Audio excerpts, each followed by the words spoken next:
Sitting with locals in his hometown, Chang Yangyang looks like an attentive young man spending time with his elders.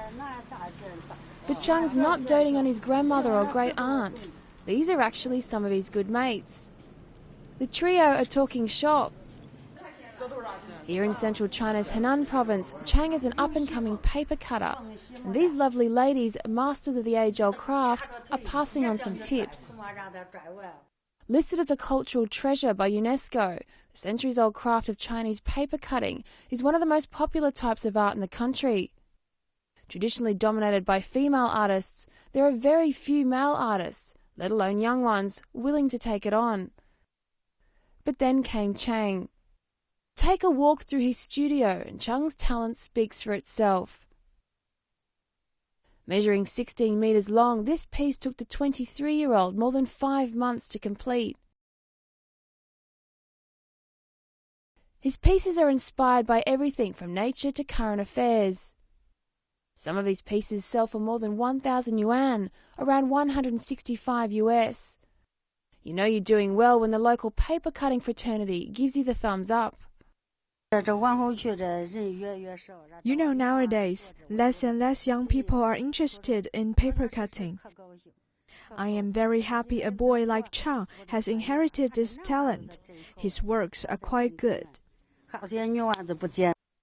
Young Chang is doing so well, he's now become something of a celebrity here in his hometown. The local primary school has taken advantage of having an up-and-coming personality of the arts world among their ranks. Paper cutting is a traditional Chinese folk art. It is the magic of scissors and paper coming together. Today I'll show you how to cut a simple flower. First, you cut the outline of the flower. Then you go to details, say cut the petal.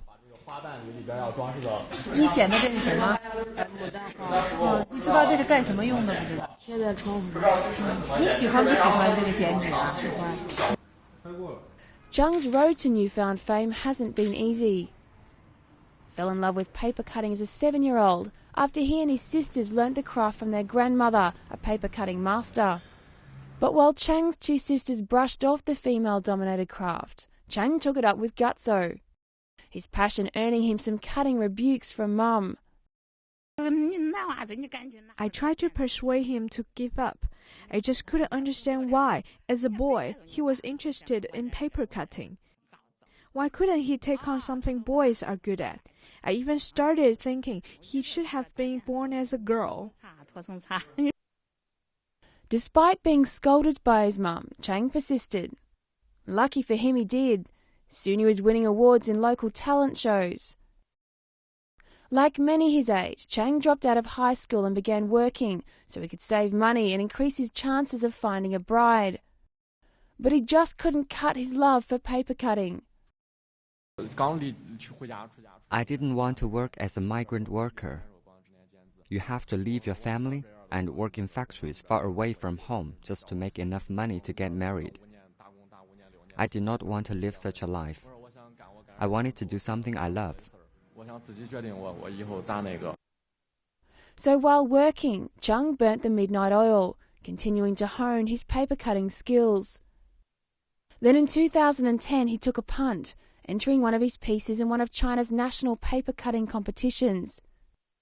He wasn't disappointed. I gained a lot from that competition. I watched different artists making paper cuts and met several paper cut masters from all over the country. They gave me suggestions on my technique and encouraged me to challenge myself and create better works. It was here I became determined to devote myself to paper cutting. In 2011, Chang quit his job, returned home and set up a studio, devoting himself full-time to paper cutting. 1 year later, he sold 4 of his works for around 2,000 yuan, or $330 US. The rest, as they say, is history. Chang's now establishing himself as a burgeoning paper cutter. Even Mum is happy. Chang's also dedicated to collecting rare works by veteran artists to preserve this ancient folk art for future generations. It is far from enough for just me to carry on this folk art. But if 100 or 200 people here can master the craft, it can be revived and passed down. I'll do my best to make that happen.